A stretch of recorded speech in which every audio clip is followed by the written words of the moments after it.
Robert Spencer, you've got a new book coming out. Tell us about Did Muhammad Exist? Yeah, this is the new revised and expanded edition of a book that I wrote back in 2010 or 11 or thereabouts. It contains 25% new material.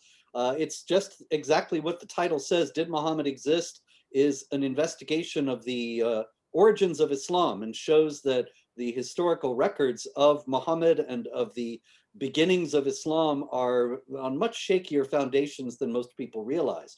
And since I first wrote it, there have been so many discoveries in this field, so many surprising things.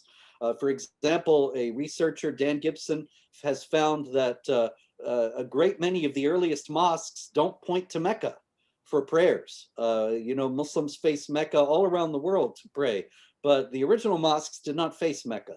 And as a matter of fact, there were no records that Mecca even existed until the 9th century, and no records of Muhammad as we know him as the prophet of Islam until around the same time, well over 100 years after Muhammad is supposed to have died. The implications of this are extraordinary.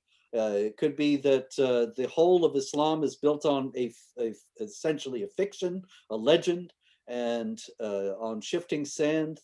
But the Did Muhammad Exist book is essentially a historical inquiry that looks into the evidence and evaluates it on the basis of what we can know about Muhammad, which really ends up being very little.